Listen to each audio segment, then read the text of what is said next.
We are up and running. It is a beautiful June day, the 7th day of June, 2018, here in the Midwest, and probably in a few other places around the world. That's the way things seem to be playing out in our material reality. We are bound by time. So I've got Barret and Charlie with me this morning, and we're going to illuminate everybody who's bound by time. Good morning, guys. How are things out there?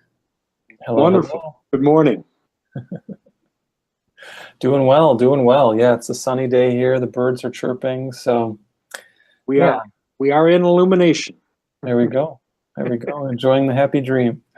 We have birds down here, and I'm sure you probably have them up there too, that start chirping at about 3:45 in the morning in expectation of sunrise. So, and frequently they hang out right next to my window. So it's always kind of a challenge getting past that 4 a.m. cycle where I get up and run to the restroom and then listen to the birds doing their lullaby to the sun. Yeah. That sounds like a decent way to start the day.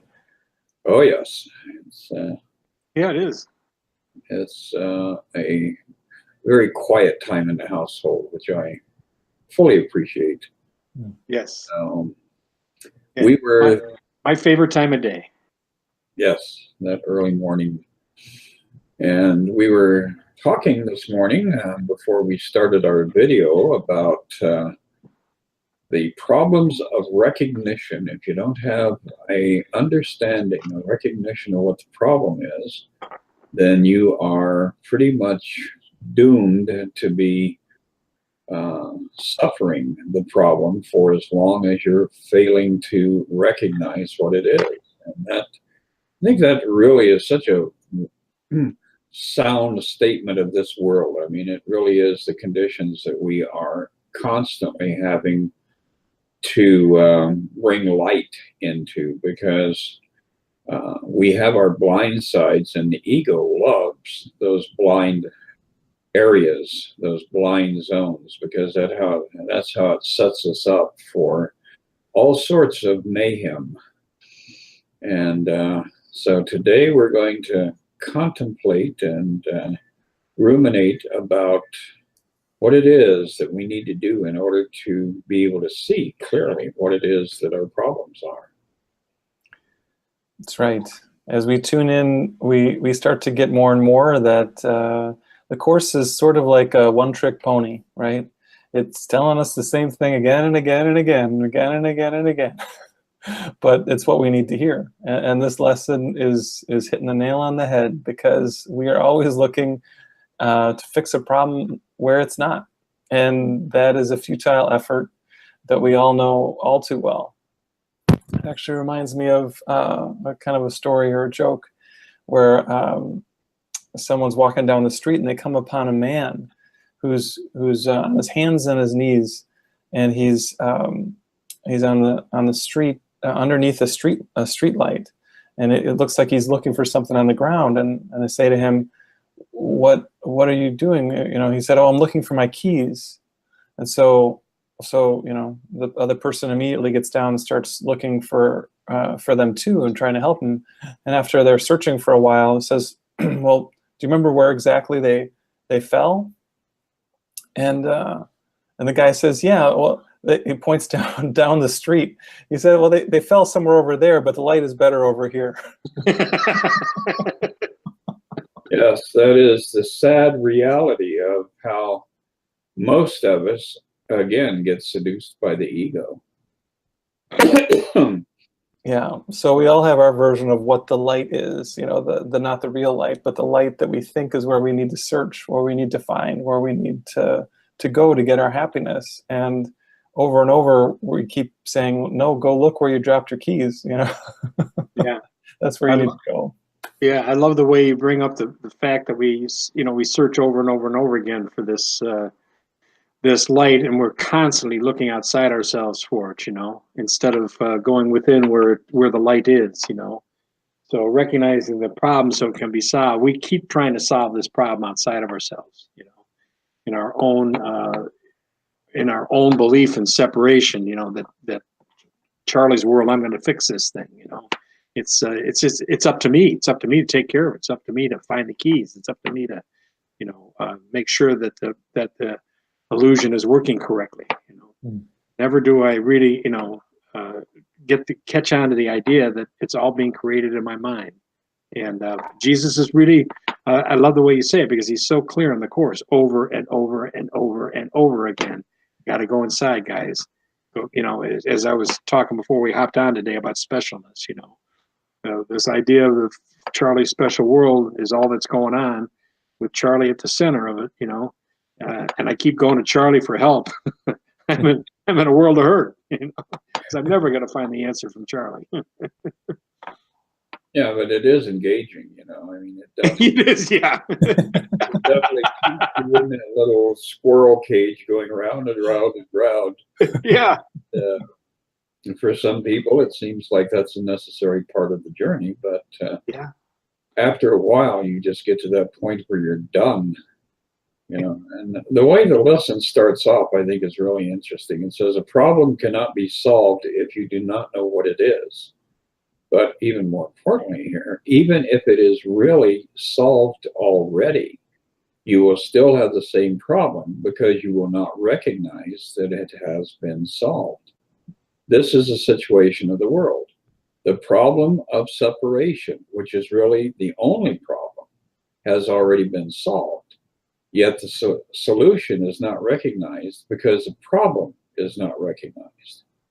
You know, and that's really what the ego is so invested in, is keeping us at odds with each other, and, you know, making the liberals more liberal and the conservatives more conservative, and the Catholics more Catholic, and the Muslims more Muslim, and, you know, wherever it can create friction and reinforce the illusion of separation, it definitely gets very, very enthusiastic, and you can see it go into hyperdrive inside your own brain chatter. You know, even if you've been working on awakening for the last 25 years, there's still those instances where you imagine that there is somebody else out there that is attacking you or violating you or suppressing you or somehow injuring you.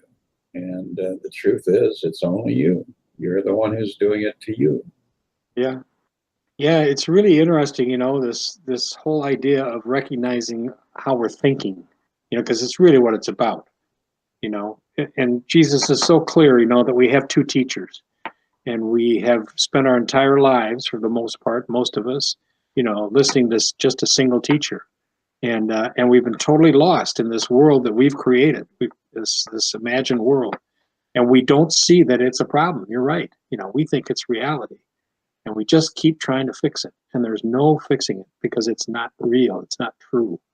There is no love based in it, you know. Love of self, small s self, yeah, I can take care of that. It's all driven by that, right? And I love, Chris, that you bring up the fear, you know, because it's all driven by fear. Somehow I'm missing out. Somehow I'm in lack. Somehow there's something missing. I'm not at peace, but if I rearrange these pieces of this jigsaw puzzle going on, I could be at peace, you know.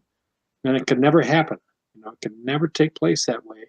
We have to turn to the other teacher that's inside of us and go to that teacher. And it's so interesting because I was mentioning earlier that before we went online, that 2 days in a row I opened up to the same section in the book for different reasons on specialness.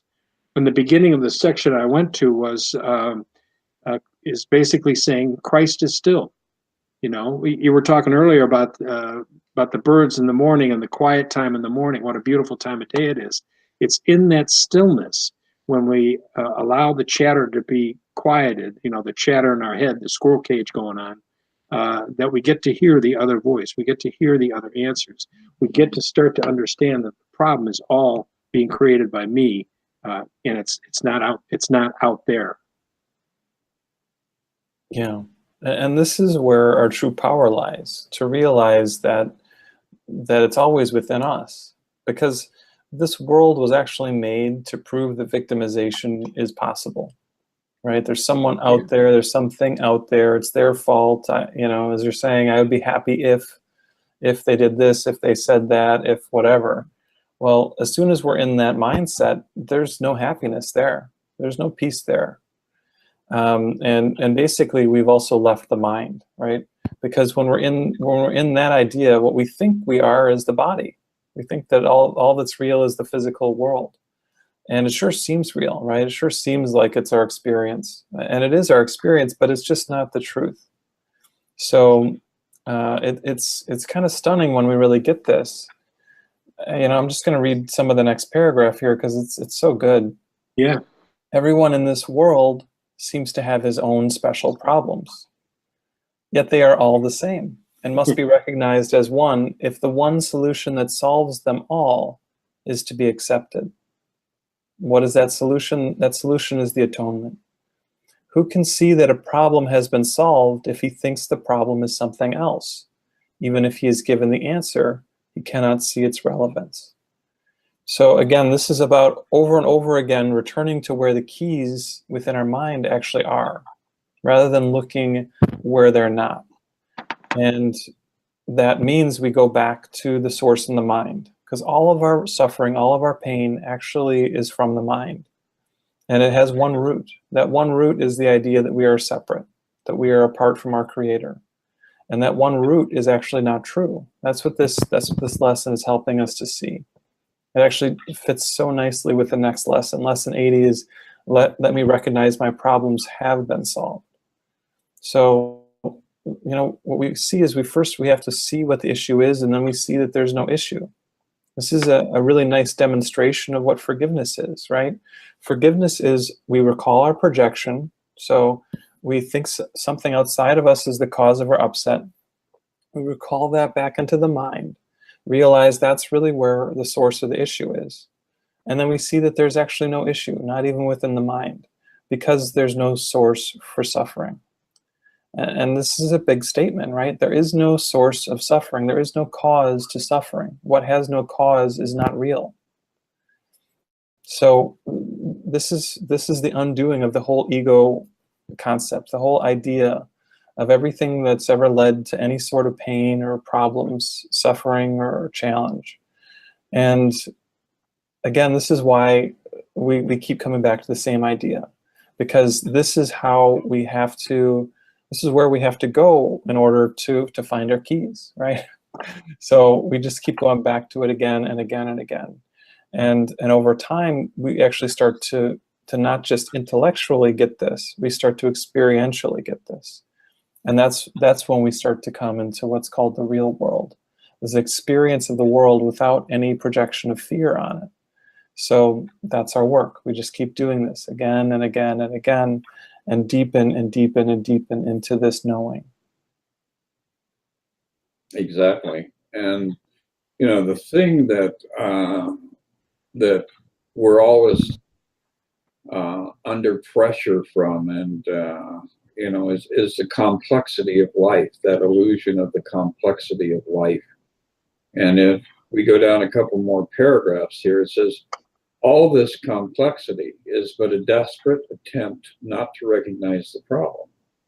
So we created this madness, this frantic and frenetic world, in order to obscuricate the truth to the point where we're stumbling around like victims all the time, as you had said. It goes on to say, if you could recognize that your only problem is separation, no matter what form it takes, you could accept the answer because you would see its relevance. Perceiving the underlying constancy in all the problems that seem to confront you, you would understand that you have the means to solve them all. And you would use the means because you recognize the problem. And, you know, this is kind of an important key, I think, for a lot of us, in that we believe we have lack of funds in our bank account, or we have a malignant tumor on our liver, or whatever. We have one or two or three isolated problems that we have decided are more important than the other problems. And once we finally advance into that realization that in truth there is only one problem, then that flips, and you have to watch your reaction to that, because a part of you will resist accepting that healing that comes along with, you know, that very magical moment when we actually experience the atonement. So really, you have to start listening to your own self-talk, because that's where the ego is active. You're always talking to yourself about, oh, I need this, oh, I need that, I got to heal this, I've got to fix that. And the reality is that that's the ego, that's the self that you spend most of your time entrenched in, that is always in search or in need of an answer or a solution. So it really then becomes a thing of how serious are you about actually taking the next step, healing the issue, and advancing and moving into, you know, the next level of awakening. Yeah, I love this recognition, Chris. You're just speaking this recognition that it's all about choice, isn't it? You know, we have chosen to believe this ego story, this ego world is that we've created, and the recognition for us is, as Barret was touching on, you know, as you kind of go to the observer's place here and recognize what you're doing, is that you've chosen, you know, you've chosen to have the ego as your teacher. You've chosen to be in separation. You've chosen to believe that you are separate from your Father, you know, and that peace is not something that can be attained except through my control. And, you know, so once we start to understand that we've chosen it, you know, then it gives us an opportunity to choose once again, choose differently. And I often say this whole 1,300-page book is summed up with that, you know, right at the end of the text anyway, you know, the 669 pages of the text with choose once again. And what are we really choosing? But choosing that other teacher, choosing a different way to think. You know, it's really about changing the way we think. And all these problems that we're talking about that we create, you know, we can recognize that. We can get to that point of understanding and clarity and light, really, you know, a place of light where we're seeing these things in light and recognize none of this is being done to me. You know, I've made all this stuff up and I can see it differently. You know, I do have an opportunity to recognize that the problems that I've created are just that. They're just creations of my own errant mind, my own my own split mind. You know, so when I'm feeling the fear, when I'm feeling the angst, when I'm ever feeling that anxiety of any kind, that fear of any kind, to recognize, as Barret was just touching on, it's experiential for us. You know, we start to have those feelings of being out of sorts, disrupted in some kind, and we stop blaming the outside world and start realizing that it's just our thinking. We can give that over. We can turn that over to Holy Spirit and be shown another way to see it, and that is experiential. You know, there is an experiential part of it there because the disruption will stop, the anxiety will cease, the fear will subside. And as you're pointing out, Chris, we don't stay there all the time. You know, we keep choosing to go back and forth, or all of a sudden we wake up and we're there. You know, I've created this dramatic story about living in my car, you know, because I'm broke, and yet, you know, here I am, never missing a meal. I'm doing just fine, but you know, I've got these stories going that I create, all based in fear, all based in separation, all based in the belief that, you know, everything is not fine. Somehow I'm in some serious lack here, you know, and I'm creating all the stories myself. Yeah. You know, the ego is actually an addiction. Like we are addicted to the ego. And these thoughts that seem so upsetting and painful and hard, we are wanting to have them. We are wanting to choose them. One of the things that's kind of surprising but helpful to see is in chapter 19, the section Obstacles to Peace. Jesus says one of the obstacles to peace is our attraction to guilt. He doesn't say our fear of guilt or our aversion to guilt. He says our attraction to it. We actually want to feel guilty. And it sort of begs the question, why would I want to feel guilty, right? Well, because guilt is the lifeblood of the ego. right? Guilt keeps the ego going. Without guilt, the ego would simply cease to exist. So the ego needs guilt, and the part of us that's still holding on to the ego is giving the ego what it wants. And again, it's twisted and doesn't make a lot of sense, from a logical or rational perspective. But it does make sense when we get how attached we are to the ego, because then we feed the ego with our belief in it. All that we really need to do, all of this that we're talking about, is we need to relinquish our belief in the ego. And a lot of times as people start talking about the ego, it seems like the ego itself is the problem. Well, the ego is not the problem, right? How could something that's not real be a problem? The only real problem we have is that we believe in it. So all of our work becomes in relinquishing that belief in what is not true. And we just do it again and again and again. We look at how we've grabbed back on to the pain. We look at how we grab back onto the fear. And we say, is this what I want? Maybe I can choose something different. And then we just let it go. We let it go. We let it go.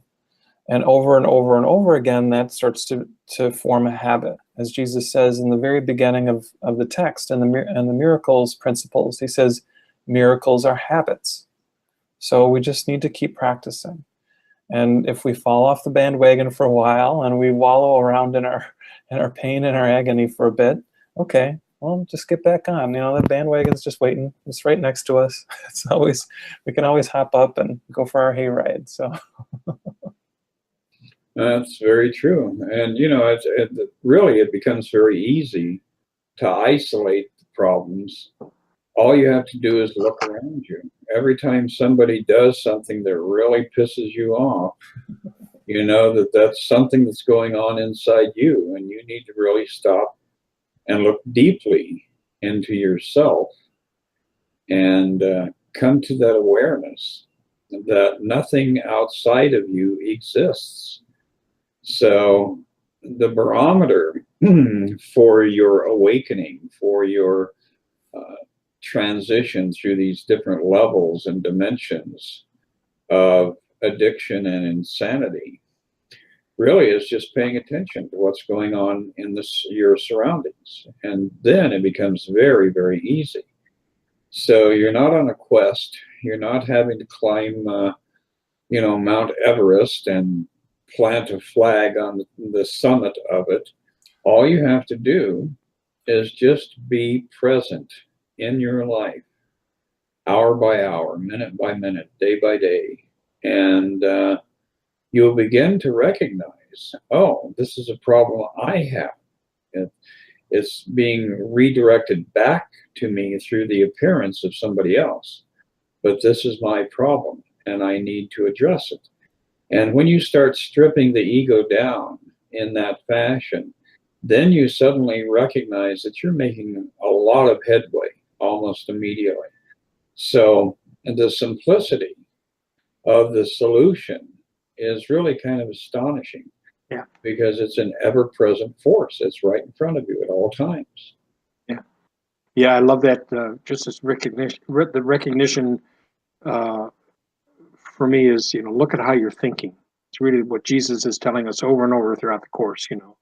Look at the way you think. Look at how you think about this, how you buy into Barret touching on this concept of separation, right? This is what we're really doing in all of this. I got the story of Charlie's universe going on here, and Chris, like you're touching on, everything outside of myself that seems to be affecting it it's all about Charlie, some way, shape, or form. You're doing something to me, I'm being attacked, or I'm observing you and you're attacking. You should be doing it this way. It's always going to center back to this egocentric concept of my specialness, and that's what I want to see. I want to see that I'm thinking that way as you're touching on.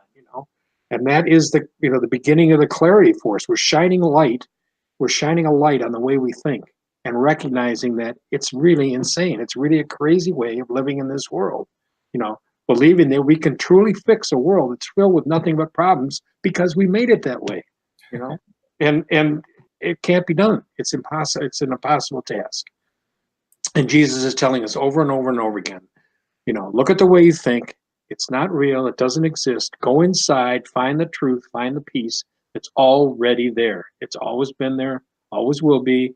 All you need to do is make contact with it, understand that it's there, and then choose it. Choose to be there rather than trying to fix the outside world that you've created. It's great. It's beautiful. It's absolutely beautiful. It is the simplistic. Chris, you're just touching on it. The simplicity of it. It's just absolutely, it's just beautiful. Absolutely beautiful. Yeah. Yeah, and this willingness to really take Spirit's hand. Again, whether that's Holy Spirit, whether it's Jesus, whether it's some other symbol, as long as it's representing the higher truth, that's what really matters the most. So if we ask for Spirit's help with this, we will get the help. It might not always come instantly. It might not always come in the form we think it's going to come, but it is always there for us. And so just remembering that we're not in this alone, right? This idea of aloneness is actually basically what the ego is. The ego is the idea that we are alone and apart from God. And it's just not true. It's never been true. And really, the symbol of joining with Spirit is basically a correction to the symbol of being apart from God. And so we just do it again and again and again, and we get better at it. We get better at it because we just like anything you practice, it becomes a part of you. And after a while, like, you miss it if you don't do it. And that's a sign that you're really kind of making some headway. You just got to keep going with it. Perseverance is one of the most important qualities of any spiritual student. And if you can find that stick-to-itiveness inside of yourself, it's going to really, really keep you going through the, we all have our rough patches, right? So it'll keep you going through those so you can move back into the light. That is your truth. And, a big part of the process is willingness too. If you are sincere and you ask the Holy Spirit to illuminate you in all these different ways, but to be very obvious about it, then you'll get hit in the head with a baseball bat. It won't be this gradual advance into warm fuzzy. It will definitely be, this is the lesson, look at this, and bam, which the ego needs. The ego needs to be constantly prodded and poked and slapped upside the head, because that's how we wake up. We are so deeply entrenched in the sleep of the ego, in the dream of the ego, that shock therapy is really the only way to get us out of this mess. So I think we've, had a great chat this morning. I know we have an event coming up on Sunday, a couple of days from today. So Barret, you want to give us a rundown? Yeah, join us for Exploring the Course. It's the three of us goofballs together with our friend Tom Kinley. And we're going to be just diving into the course and talking about these concepts in so much more depth, because we actually have it all afternoon to do it. It's from 1 p.m. to 5 p.m. It's in Glenview at the place we call The Space. It's the storefront, 1800 Dews Street, Suite D. We're asking for $40, but money is not a reason not to come. So please come regardless of that situation. And yeah, it's just going to be a really good time. We're each going to share, kind of dive into one specific teaching or some aspect of the course that really speaks to us right now. And then we're also going to have a Q&A so that you can just ask whatever questions you have, and we'll just have a really good time together doing all this. So it'd be great to have you there. And then the next week, Charlie and I are heading up to Milwaukee to Light of Grace Church for our next Good News, and that's on June 16th, and that is 1 to 3 p.m. So all kinds of fun things afoot. It'd be great to have you joining us for one, for all, for whatever speaks to you. It's always good to connect. And any thoughts from your side, Charlie? Any high points with our adventures as we're progressing here? Well, I just wanted to hit on Sunday too. We did this once before last. When did we do it? Last fall. Mm-hmm. I kind of forgot when it was. Last fall. The four of us, actually, there were 5 of us that time, but the 4 of us were together last fall. And we had a wonderful after Sunday afternoon doing the talking about the course. And I know a lot of people came away from it having really enjoyed it, and really made a connection for a lot of people. And so please join us. It is a good time. We have a lot of laughs, but there's a lot of really I don't want to say serious, because it really isn't serious, but some really good conversation about the course. You know, that's and it really is enlightening. Talking again about this reading today, you know, let me recognize my problems have been solved. You know, it's a real beginning for that, to recognize that it's just our thinking that's stinking. Everything it really is going pretty good. Yes, and it's going to be a real sense of community and communion. So Yeah. I do encourage people to join us for these special events that we're developing here. Anyway, it's getting toward the top of the hour. I know you guys have things that you need to go off and participate in. So I'll wind it down and say, you know, join us in a week, and we'll probably have some interesting stories from the event on Sunday. Great. Looking forward to it. You guys all. Thank you all so much. Thank you for having me here, and thank you all you viewers. Yes, absolutely. Take care. I love you guys. Take care. Thanks, guys. Bye-bye. Goodbye.